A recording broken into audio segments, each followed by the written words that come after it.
Or, all right. Good morning. Good morning. How's everyone? Great. Awesome. Happy Friday. Yes. Yeah, we got what, less than 2 weeks till the end of October.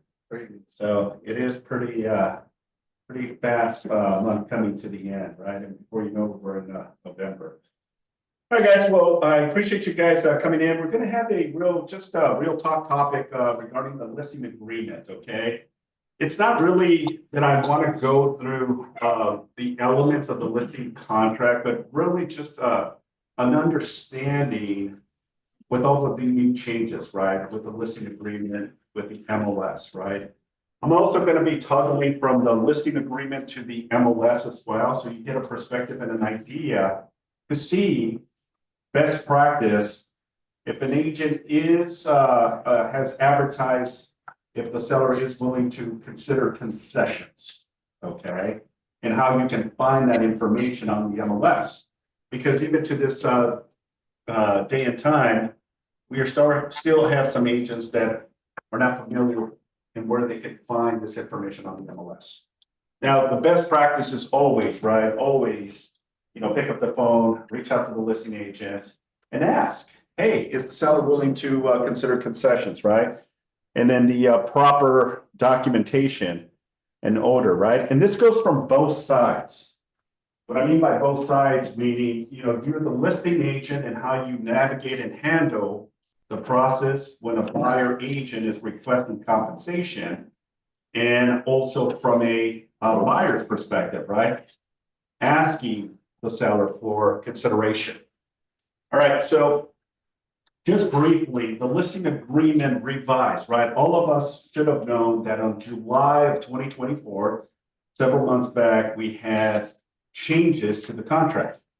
Now, compensation or cooperating compensation has been eliminated from the listing agreement. There's nothing that says on the listing agreement about paying a buyer's agent commission. It's been removed, okay? So if you have an old version of it, you would be out of compliance, right? Therefore, you would have to either check with your system, upgrade your internet or your platform in order for you to be able to get the latest update on the forms, all right? Now there's two versions, right? The version is the online platform, zip forms, and then you can also download it into your computer, which is the standalone one as well. It's faster if you have it already in your computer. Therefore, you don't have to have internet access in order for you to go quickly to a form, fill it out, get signatures, and then send it out, okay? Now, the listing agreement is pretty self-explanatory, right? And always you want to make sure that you've got the right listing agreement, right? Because there's 3 different types of listing agreements as we speak, okay? There's one that is an all-inclusive authorization and right to sell. Then you have what's called an open listing. And then you have one that's reserved, seller reserves, okay, in agreement. For today's lecture, we're going to be talking about the exclusive right and right to sell, exclusive authorization and right to sell.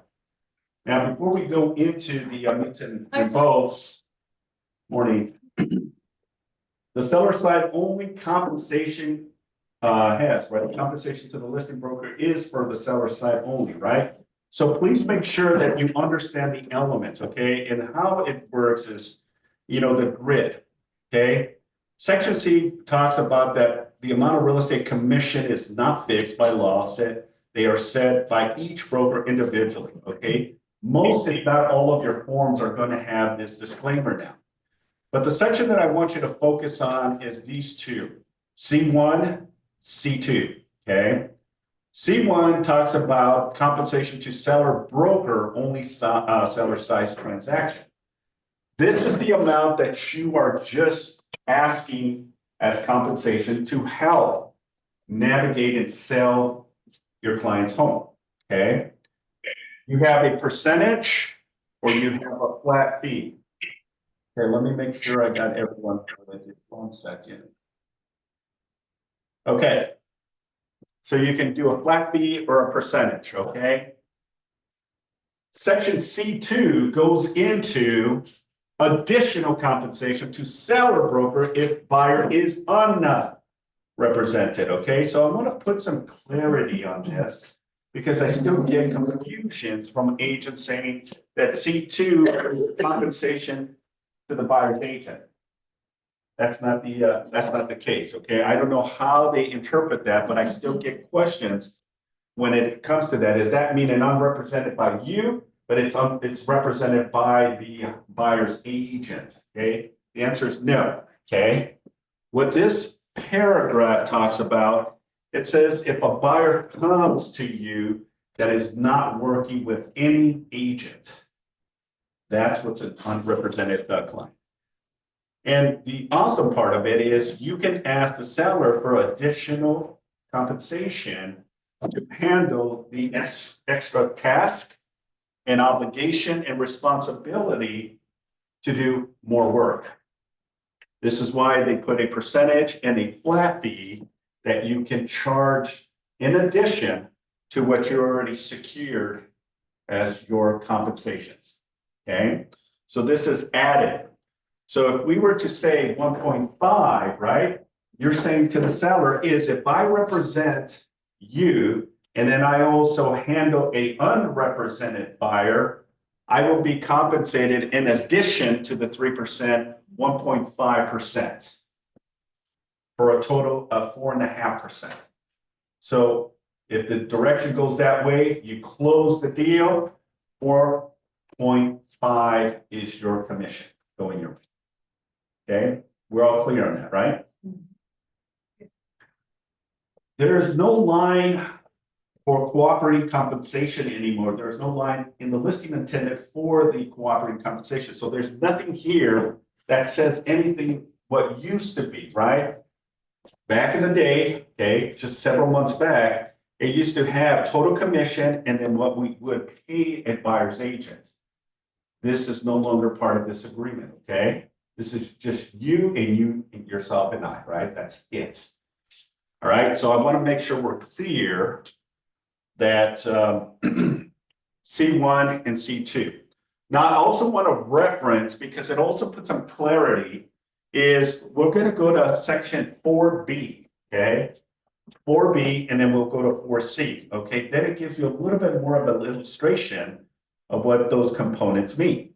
So if we go to 4B, it says compensation to broker. Seller agrees to pay to broker a compensation for services under this agreement in the amount specified, okay? The amount specified is what? 3%, right? Okay. Now, section C says optional. Optional, it means it's option, right? Doesn't necessarily mean you have to put something, but it's optional. My way of looking at it, have a conversation with the seller and get that extra compensation if you can. Obviously, you got to explain it to the seller and how that works. Optional additional compensation for an unrepresented buyer. If no other brokerage company is involved in the sale of seller's property because buyer is not represented by a real estate agent, seller agrees to pay broker the additional amount specified on paragraph C2. What was that amount? 1.5, yeah. Okay, so that's what it's telling the seller, hey, you're gonna pay me 3%. Hey, if I work with an unrepresented buyer, I'm getting an additional 1.5% if check for services rendered, okay? If you leave it blank, okay, and now a buyer comes to you, then the option here would be is to get a buyer representation agreement, okay, with this buyer, which you can. Then that creates what we call dual agency. Buyer, seller, you facilitating the process for both the buyer and the seller. But now you would have to go through the motions of getting a buyer representation agreement, better known as the BRBC form. Then you have to go in from a standpoint, from a buyer's agent perspective. Now you're going to have to submit that, even though you're the listing agent, you're gonna have to submit a request to the seller if the seller is willing to pay you any additional compensation if you leave the unrepresented section blank, okay? And I want to go back because I want to be clear that if you don't check this, okay, and you leave this blank,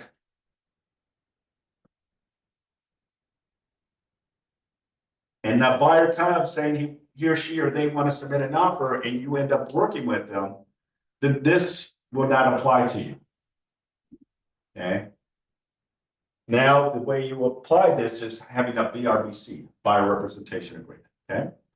So we're all clear on this. Yes. Okay. I want to now toggle from here and go into the MLS. Everyone on Zoom, can you see the MLS? Can I get someone to say yes? Do you see the MLS? I don't see it, Simon. I see the contract, I think, is still up. No, we don't. Okay. Okay, let me pause. Thank you. Oh, Emilio, it's you, bro. Thank you. Awesome, bro. All right, so let's try this one more time again. Now, do you see the MLS? Yes. Okay, perfect. Okay, so this is our standard CR MLS, right? Thank you, Mimi. All right, so when you're navigating the multiple listing service, right, you're going to go active. You may put a city, right? And we can pick any city. I'll just use it for the sake of argument today. City of Torrance, right? Some reason there's a delay on my computer. So let's see. All right, so we're doing City of Torrance. We are doing single family. Whoa, this is a little different than my MLS. So City of Torrance, right? It shows that it has 124 matches, right? So we're going to click on here, go through the search. Okay. We're going to go full agent. And now we're going to see all of the information, right? Characteristics of the property, right? How many bedrooms? What's the square footage? What's the lot size? Let me go back into single family. Okay, we'll use this one as an example. Okay, so 1302, 222nd Street, West Torrance. Okay, it's a 2-bedroom, 1-bath, 1,057 on a 5660 lot size. Home was built in 1952. Just came on the market one day. Okay. You also want to see if there's any additional supplements. Sometimes you have to watch this section because there may have additional supplement that the agent may put. You also want to reference to see, are they hosting an open house? And it looks like they're hosting an open house Saturday the 19th and Sunday the 20th from 1 to 4 p.m. All right. So if you want to have your clients go there, you can have your clients go there. Also, I want you to also know that these sections here, which is your real list, add to your watch. This is your assessor's map. This is how you can schedule showings with the listing agents. This is if they're doing an open house. This is a resource for down payment, and this is your realtor property resource, right? Now, I know it has the submitted offer here, but I would encourage you to just go through the additional way of doing it is through your car forms. Okay. Now it goes into the descriptions, right? And remember, you're looking at it from two perspectives on today's lecture. Here's the section that I want you to see if the seller is willing to give concessions. It's right here. Okay. So just below descriptions, okay, it'll say seller will consider concessions and offer. It says here, no. No. Okay. So what does that mean? Anyone? What does that mean when the seller says no to concessions? As is. If they're not, they're not gonna consider it. So when you do your offer, don't ask if the seller's gonna consider, because they're telling you no. Yeah, exactly, right? It's pretty self-explanatory, right? That this particular agent has already put no to concessions, right? Let's see who the agent is. If you go all the way to the bottom, you'll see that it's Vista Sotheby's agent, right? Jeff is the agent, okay? This is why it's important to really do your homework, right? And the reason I say this, guys, is because you call the agent and you say, hey, is the seller offering concessions?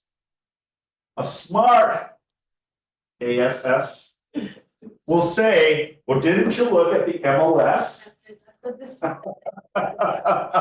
And you're gonna look like okay, so be diligent, guys, and really make sure that if you're looking at information that you look, and I believe me, there's a lot of agents that unfortunately fail to see this section, okay? So this is where the information is. Let's go to another one and see what the next one says, okay? This is now one, still in the same city. This one has nothing. Right. This doesn't have a no, nor a yes, it's just blanked. Okay, so what's your thought around that? Ask the Conversation. 100%, right? This one is open for a conversation. Okay, let me go back to the one that says no, right? Even though it says no, can you still submit a request? Yeah. 100%, absolutely. I would encourage you to do so. Okay, because we know that depending on the price, terms, and condition may ignite the seller's motivation to offer compensation. Let's say that the seller gets 3 offers, but you have an offer that is so enticing, right? And we're asking for concessions, you know, we can also back out of, submitting as well, or negotiating with the seller if the seller comes back and says no, right? We're going to reflect that and tell the buyer, it says, look, I submitted my request of compensation, we were the strongest offer, but they're not going to pay me compensation. What would you like me to do? Okay. Because the buyer is responsible, right, to pay you the commission. We're asking, as part of the SBPP form, asking the seller, okay? So this one says blank. So this one I would definitely reach out to the listing agent, okay, and ask Anthony from Compass, hey, Anthony, I'm calling you on your property on Mangler Street in Torrance. Is that property still available? Obviously, one day on the market, I'm assuming it is. As I said it earlier, are they hosting open house? Yeah, they're hosting an open house. All right, so this is a new listing that just came on the market, right? Obviously, if you click here, you can see the photos of the property. And see if the buyer would be interested in looking at it on Saturday or Sunday, or if they would like to set an appointment maybe this afternoon to see it. Okay, let's look at another property. All right, so this is one on Hickory Avenue. It's listed for 1.3, one day on the market, V2, 1551 lot size, 1951 build. They're hosting an open house on Saturday from 1 to 4. Descriptions. Seller will consider concession and offer. What does it say? It says yes. Okay, I like this agent, right? Because this agent is obviously having the conversation with the seller. Let's look at who the agent is. I hope it's a KW. Oh, unfortunately, it's not. So Holly is from Compass, has this listing, right? And she is whatchamacallit, she is the seller is considering concessions, okay? And I want to be again crystal clear what concessions are, right? Concessions doesn't mean commission. Okay, just because it says yes, don't think that that goes to you. Concession is the buyer's concessions. The buyer has to make that determination in how they're going to split the pie, if any, in all of that commission or concessions. Okay, it doesn't tell me the percentage, right? And if I look at anything on the description, I'm going to tell you There's nothing on here that's gonna say anything about a percentage, because it's a violation. I can look at showing instructions, I can look at agent remarks, private remarks. Please submit all offers with pre-approval and proof of funds, new flooring, just completed for sale. Call me with any questions, right? But nothing on here says about concessions. So it makes you think, right? But generally, that's a really nice agent. Just even say that. Absolutely, Very, yeah. very But open. remember, it's really the seller's discretion at the end of the day, right? We saw one that said no. We saw one that had nothing, and then we saw an agent that said yes, right? Because now you can maneuver the conversations and how you're directing your buyers too. Okay? Because if the buyer is tight on money and doesn't have the means to pay you, you have to also take into consideration, that's part of the process now, is your commission. Not saying you're going to steer the buyer, because if the buyer wants this property, we cannot stop them from buying the property, right? Because then we're not doing our fiduciary responsibility. Okay? But in essence, it gives you a good understanding the motivation that the seller has. Okay? The seller has in regards to consideration.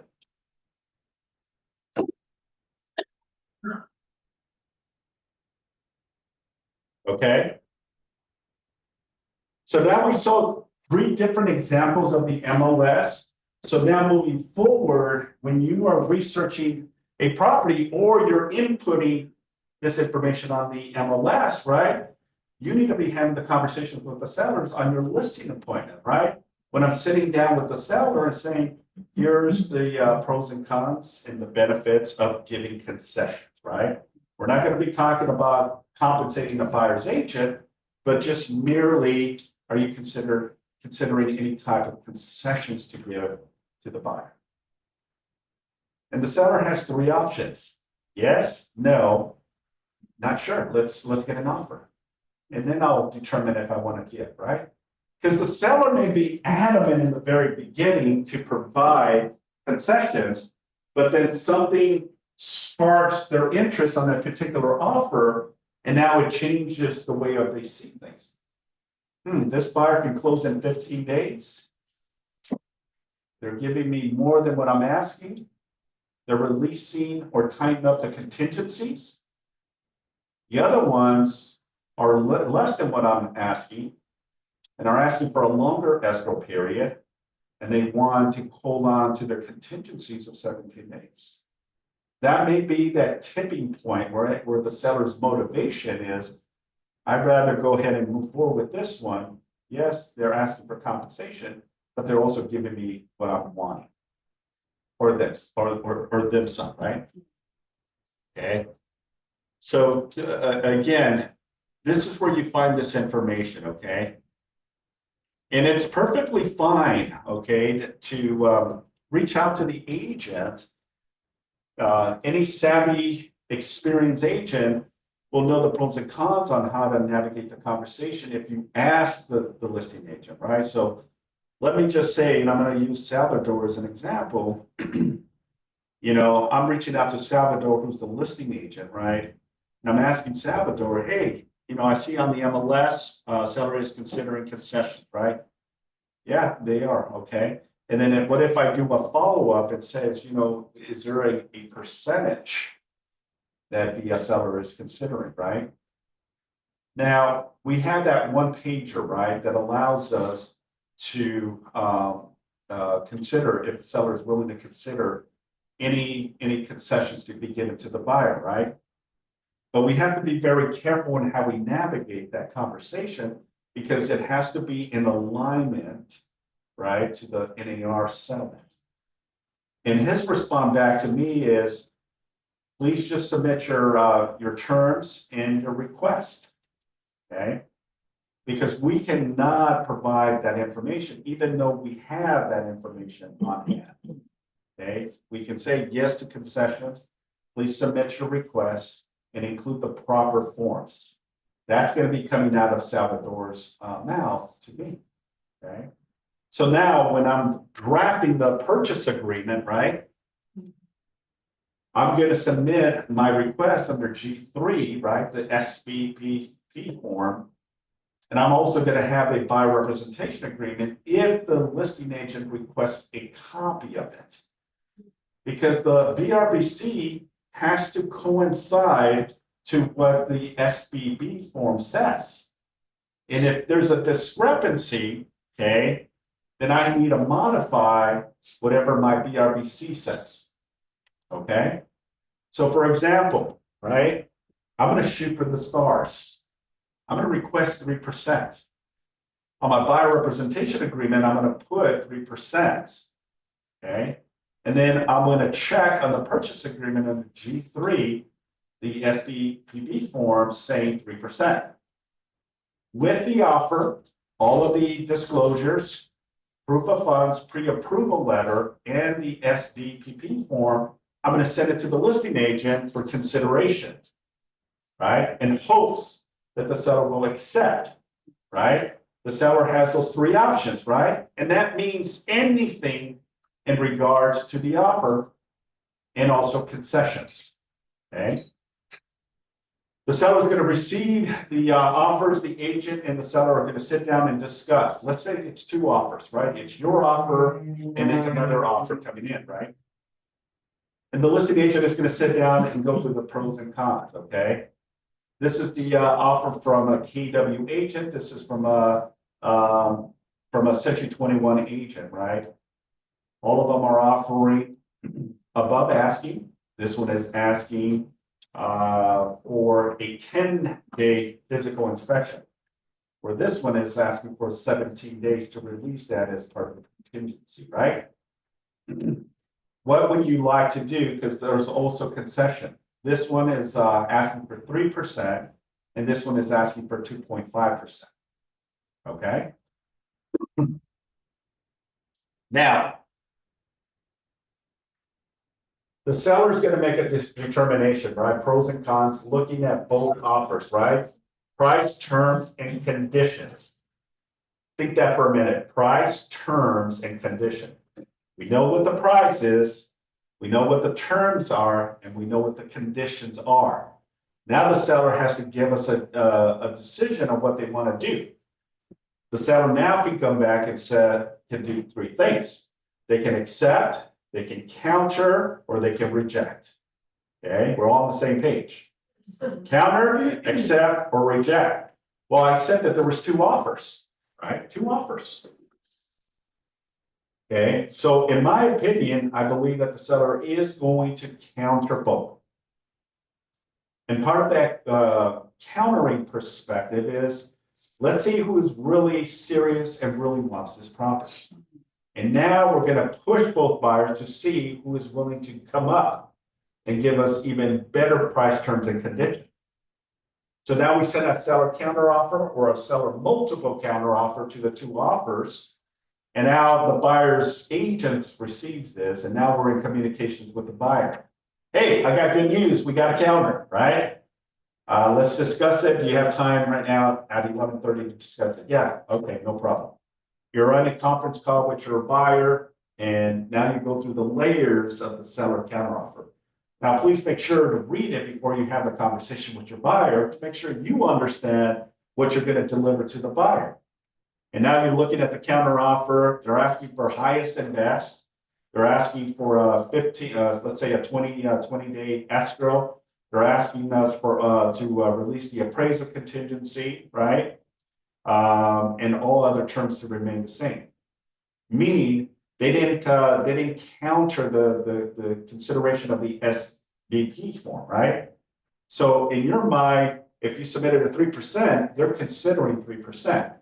Okay, so you don't have to include that. That is already agreed upon by the seller if it was not included on the seller multiple counteroffer.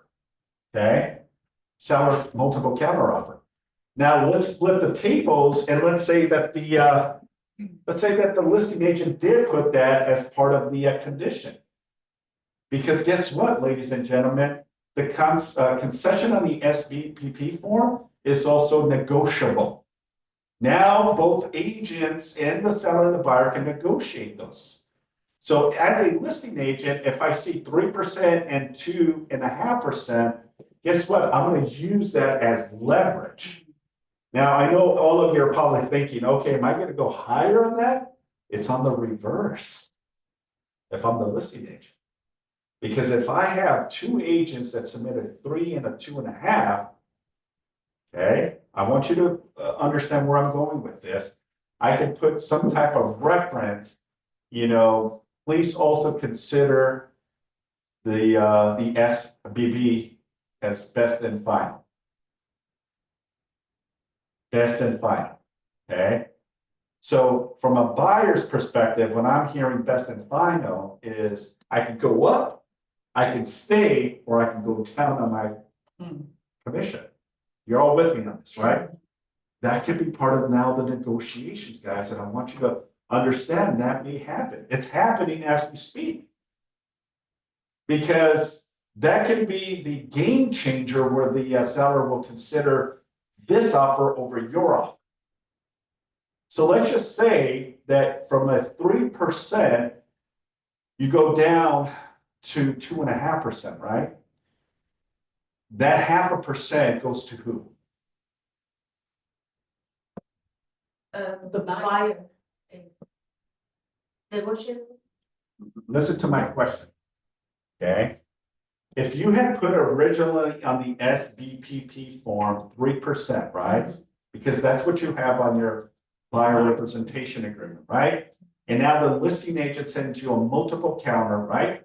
And that multiple counter says, hey, bring us your best and final on the SBPP form. You get that, you can either go up, you can stay, or you can go down on the commission. Okay, the percentage. All right. So let's say that you submitted a 3, but now you're sending a buyer counter offer, reducing your commission from 3 to 2.5. My question, that 0.5% that you reduced it, where does that money go to? Back to the seller. That's correct. Okay. It's part of the seller's proceeds. They're getting more money now. Remember, it's about the net. Okay, it's all about the net. The net, the net, the net. Okay, so you got to use reverse engineering.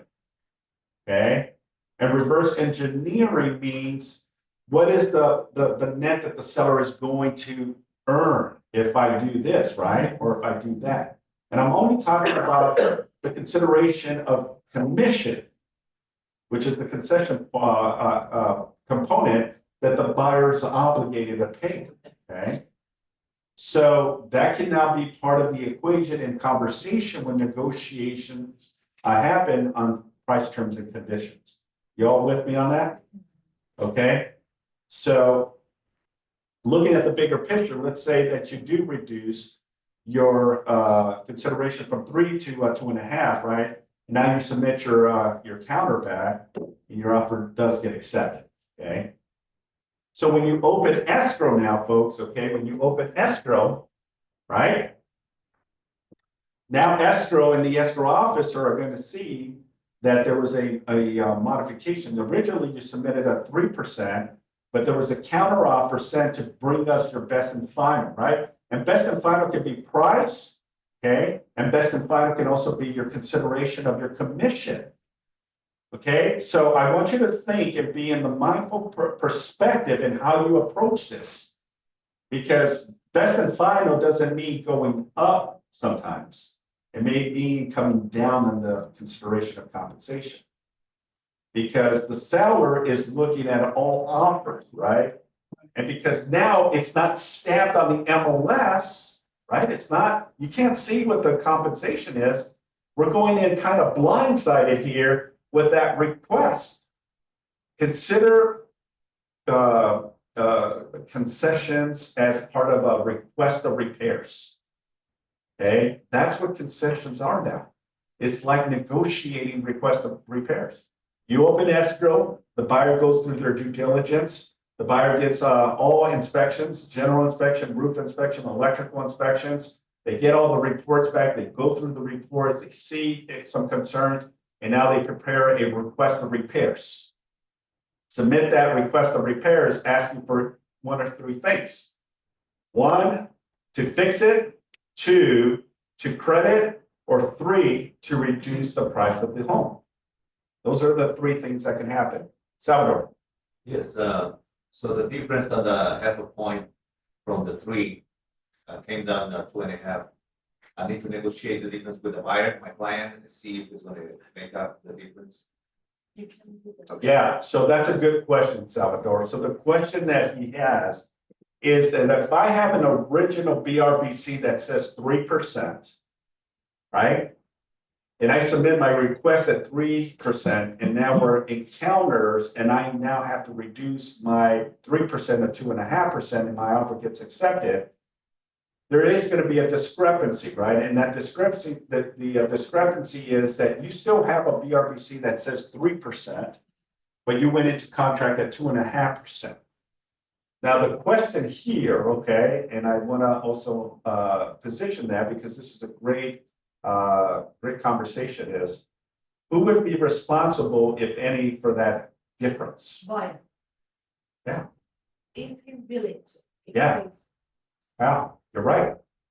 Even though you're negotiating with the listing agent and the seller, and you agree to they accept it at 2.5 because that's what you put, but you still have a BRBC that says 3%. Guess what? The difference that you're losing can be picked up by the buyer on the purchase. They can afford it. Yeah. Now the buyer is only obligated, not the 3%, because the 2.5 is already being paid by the seller. 0.5% is now the responsibility of the buyer if you choose to. Okay, you don't have to, it's not obligated, but it is technically your commission. So if once he signed it, and he says technically that means he shouldn't pay you, right, the buyer? Well, I want you to look at it from all perspectives, right? Did you- For full transparency, okay? Full transparency, right? Yeah. Because when you're having a conversation with the buyer's agent, right? Or excuse me, with the buyer, and you're sitting down and going through the pros and cons of the process, right? And now you're ready to sign a buyer representation agreement, you're putting 3%. The paperwork says that the buyer is responsible to pay you the 3%. But there's also specific language that says that if anyone other than the buyer credits you, then that eliminates the buyer's responsibility to pay you commission. Okay. Now, this one is a very unique scenario because what I said was 3%, you negotiated, and ultimately you had to come down on your commission from 3 to 2.5%. There's still that 0.5% remaining, right? Yes, you can tag it on to the buyer to pay you to come in with the difference to close the deal, or you can squash it. Say, look, Mr. and Mrs. Buyer, I'm fine with the 2.5%. You don't have to pay me that amount. Now, if that's the case, and you're not going to charge the additional 0.5% to the buyer, then you must modify your BRBC. There's a form, and it's the MTBRN, I think. It's a modification of the buyer representation. Okay. I don't know on top of my head the acronym, but there's a modification of buyer representation agreement. So if that's the case, and you're going to go into escrow, okay, right? Yes. Into escrow at 2.5%, then you're not going to ask the buyer to come in with the additional 0.5%. Then you're going to sign and have the buyer also sign the modification of buyer representation agreement, and you're going to reduce it from 3 to 2.5. Now you're in alignment with your obligations to open escrow, but also it eliminates the buyer from paying you the difference. Okay, that is optional. Okay. But if you're a great agent, the buyer sees a lot of value and they're willing to pay you the additional amounts, then by all means, both parties can pay. Both the seller and the buyer. But this is why on the BRBC, you gotta go high instead of low. Because this can hurt you, and this can be in the reverse if the BRBC shows 1%, because you know that the buyer doesn't have the means to pay you. Remember, at the end of the day, it's about having the conversation, letting the buyer know the transparency of what your intentions are. Okay, and when you deliver that, then it makes it easier for the buyer to comprehend and understand that they are responsible now moving forward with all these changes. But it also, and to take into consideration the importance and why the MLS is crucial to do your research. Is the seller considering concessions? Yes, no, or it's blank.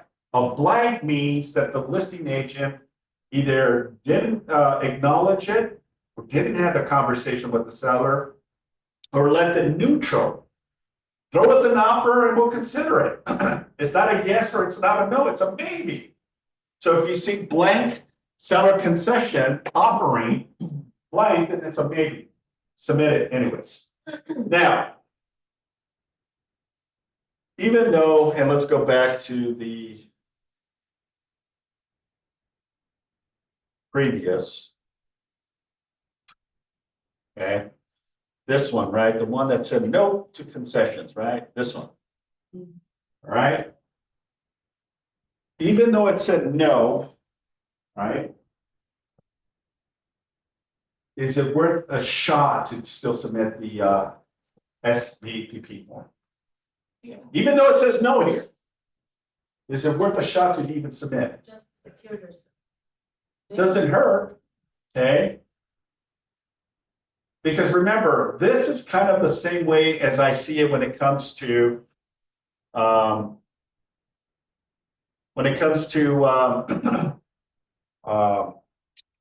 shoot, I just lost it. When it comes to that, what was I gonna say?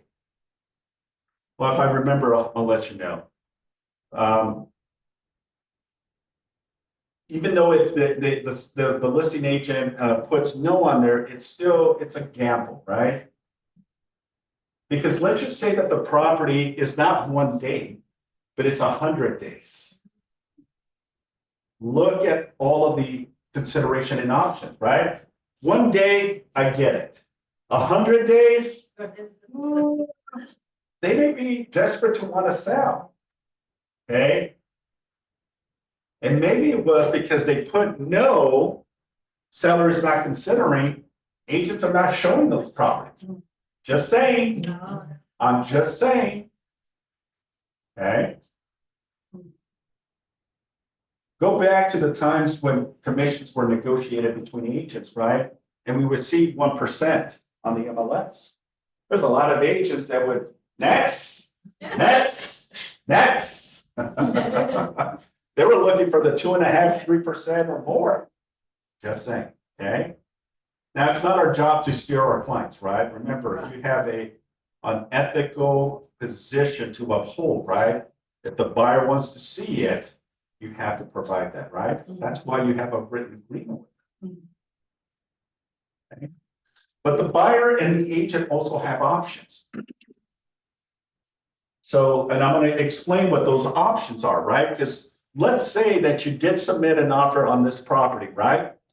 And you still submitted, even though the seller says no to concessions, you submit and take that gamble, right? 3 things can happen, right? Even though it says no, and the agent may call you, hey, Simon, what the heck? Why did you send me the SVB form when I strictly put it on the MLS that the seller is not considering concessions? What is your response to that? I just might do my fiduciary duty, just to complete the form. I love what you said, okay? But you're right. You're always going to throw it back at your buyer. My buyer requested me to submit it, okay? It's the buyer and the seller. Remember, put yourself out of the equation in all conversations, okay? if you learn anything about real estate contracts, know that the conversation is always about the seller or the buyer. The sellers are telling you, the buyer's saying to tell you this. The seller has asked me to tell you, okay? It's always your clients, not you. Don't put yourself in the fire, right? It's between the principals. Make sense? Okay? So the buyer has instructed me to submit that request, and that's why I did it. And a story. Okay? You're under a fiduciary responsibility, right? To uphold your job as a professional realtor, right? And if your client is asking you to do something that is unethical, then I can understand, do not do it, right? If it's gonna compromise you and your license, put you in a lawsuit, then yeah. Please follow the rules, please speak with me. If you don't know, if you don't understand, always bring, the office into the equation. We're here to support you, okay? But in essence, the buyer has asked me to submit, and that's why I submit. Okay. Well, we're gonna counter, and the seller has said no. Okay, so send me the counter. I get the counter, and the counter looks pretty reasonable, right? The only thing that the seller is not considering is the concessions, right? And we knew this ahead of time, right? But we still submitted that request. Shoot, okay, and see what happens. Because what if the seller would have said, you know what, it's a solid offer, we've been on the market for 100 days, I'm gonna consider it, right? I need to sell, and I need to sell like yesterday. That can happen. If you don't try it, you'll never know. Go for it, right? You may get an earful, but it's okay. Absorb it and move on. So let's say that the seller and the listing agent come back and say no, right? But the buyer really truly wants this property. Who is me, you, to say no? Okay, that's unethical. But you're gonna have a conversation with the buyer and say, okay, Mr. and Mrs. Buyer, we got a counter, this is the counter, okay? They accepted the terms, but unfortunately, they did not accept my SBB form. The 2.5% that I requested, they declined to pay that request. Therefore, 3 things can happen here, Mr. and Mrs. Buyer. One is you consider this, or you ask me to counter, okay? 2, you have the option to accept, okay? Or 3, you have the option to cancel. Now, I also want to be clear, okay, that if you accept and there's no compensation coming from the seller and you cannot pay me the 2.5%, therefore I have to step out of this transaction. And therefore, now you would have to work as an unrepresented client.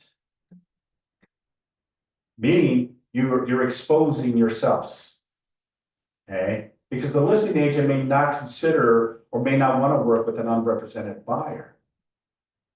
They may want to be working with an agent, but if the seller has already said to me, no commission, what's to say you go to another agent and they submit an offer and it's the same thing.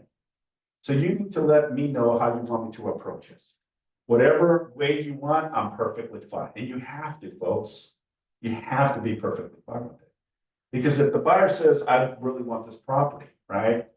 Okay, no problem. Then I have to withdraw myself as your agent on this. And now you go in as an unrepresented buyer. Meaning you're going to have to handle all of the paperwork.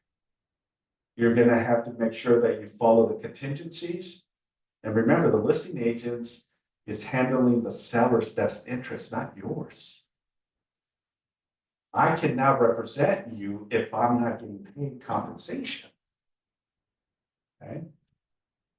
Let the buyer make a determination. Because the buyer may say, look, I need you. Let's go ahead and just move on to another property. Okay, you heard it from them.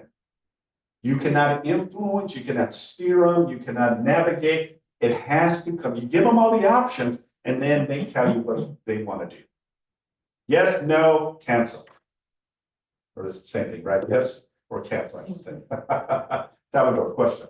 Yes, if I'm the seller agent and happen to confront a situation like that, where, I find out that maybe the agent, buyer's agent tell me, you know what? I'm not getting anything from my client and if that's gonna move forward, or he wants to move forward, but, I can't continue.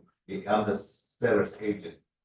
And I have completed on the form that if I accept a buyer and represent the buyer, which is this client is going to be, can I, as a buyer agent, can I take over? I'm not sure if I understand the The, question. Okay, so So you're the listing agent? I'm the listing agent and I find out that the offer, the Yeah. agent, So- is not moving forward with him. Can I Yeah. take over? Yeah, so the question is, you're the listing agent. An agent submitted a request, right? Now, this is where it gets a little tricky, right? Because the BRBC form has specific language, right? And I still haven't come across the scenario, but let's just say, let's give it this example, right? The buyer wants the property. You have to step out because none of the parties are providing concessions, right? No one is gonna pay you a commission. So now, one thing, you step out, but you also remember, okay? You gotta remember that on the buyer representation agreement, there's a stipulation in there that says if we terminate the agreement, right? And you now come back and buy something, that we're still entitled to some type of compensation. So it kind of defeats the purpose here, is like, hey, the buyer doesn't have the means or is not willing, the seller's not willing to pay, but they want to buy the property, we back out. The buyer now is an unrepresented buyer, but we showed them and we negotiated, we just had to pull ourselves. But the BRBC says that if the agreement has to terminate, that if a buyer has been shown a property or broker involved, that the buyer agent is still entitled to compensation. Okay? Here's the problem with that, right? And I'm looking at it from all scenarios because that could happen. Can the agent, you as the buyer's agent, go after damages? The answer is yes, you can. But in essence, are you really truly going to do that? Because if that was the case, then this is why you need to set the expectation from the very beginning. Does the buyer really have the means to pay you if the seller doesn't? Okay? Because if the buyer does have the means, then you need to position yourself and really say, look, if no one else pays me, then I need to know if you're going to be able to pay me. Because you do have the right after that happens, right, to go after compensation. And if you put 3%, that means that you can go after for 3%. Now, it's a very unique scenario, right? Because you had to pull out of that transaction because the seller is not paying and the buyer may not have the means to pay you. You use that as a tactic to try to get the most potential that you get from the seller, that knowing that even though I throw a 3%, it may come back at 2 or 2.5%, and I'm okay with that. But because the seller said no to this, then you have to kind of set the tone and how you can navigate it. Option one, okay? Have the conversation with the listing agent and say, hey, Salvador, unfortunately, after we got the seller counteroffer, seller is not paying concessions. I therefore have to step out of this transaction. My buyer wants to go in as an unrepresented. Would you pay me a referral? A referral, okay? The listing agent may say, I secured an additional 1.5% as an unrepresented consideration. Okay, so that 1.5% consideration, the agent has to facilitate that transaction, but at the end can send you a referral for that 1.5%. You're not involved in the transaction. Okay, you're not involved. The agent representing the seller, also facilitating the unrepresented client of yours, may also consider giving you, and again, I say may consider giving you that amount as a referral. But you need to have that conversation. And that's where I go back to section C, right, of the listing agreement. And let's go back to, let's see here, 1 second, let me pause for 1 minute, go back to share, go back here, share my, okay? So we go back, to the listing agreement, right? And the listing agreement says here, if you check, right? So if you're the listing agent and you check this and then put 1.5, okay? Somebody said it's taking it 135. Yeah, not that, Not, 1.5. I'll take that. Please, Simon. Yeah, it's not putting the point, sorry. There we go, okay. So if I'm the listing agent, and I was able to secure that 1.5%, right? Therefore, I can use that as a lever and a leverage if I now have to, and doesn't mean I have to give all this to the buyer agent that ultimately had to step out of the transaction, right?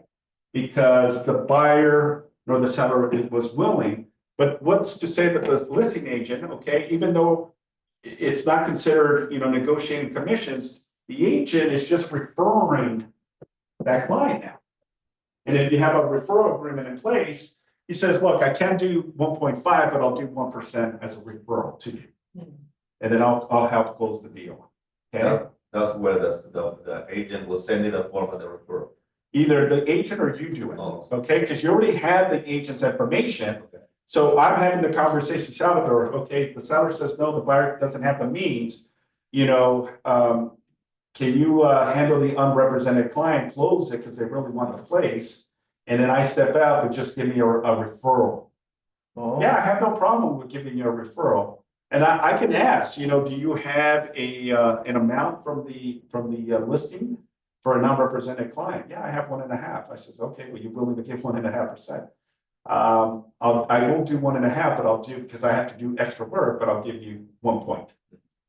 You don't do anything and you still collect a 1%. Okay, buyer's happy, the seller's happy, the listing agent is happy, and you also are happy because you got something. Something is better than nothing, right? Because ultimately you're out of the equation. If that scenario happens, you still get something. Yeah. Okay. I hope that kind of answers your question. Sure did. Any other questions regarding this particular scenario? I don't see anything on chat. Okay. So again, it's important for all of you just to read. Again, today was really more of a talking point, not necessarily going through the listing agreement. I've done videos in the past on the listing agreement. Please make sure to go into it, read every paragraph. There's a lot of language in here. And if you don't know, please reach out. We're here to help. We're here to support. Also, one of the great resources that I use a lot is YouTube. Okay, YouTube is a great resource where you just type in the current listing agreement and there's talking points because it's very generic, right? Because it really just goes back to the content of the material. And there may be something in here that you just don't get clear to understand. You can always call legal hotline, right? Call CRA, CAR, and ask for, question and answer through our legal team. Okay, that's why you have the member services through CAR Legal. They'll be more than happy. That's what they do on a regular basis every single day is go through, all of the forms. Okay. With that being said, any final thoughts, questions, concerns before we finish? And I want to finish and respect your time. I am showing 11:30. I thank you all. Appreciate you. Be safe. Have a wonderful weekend, and we will see you on the next.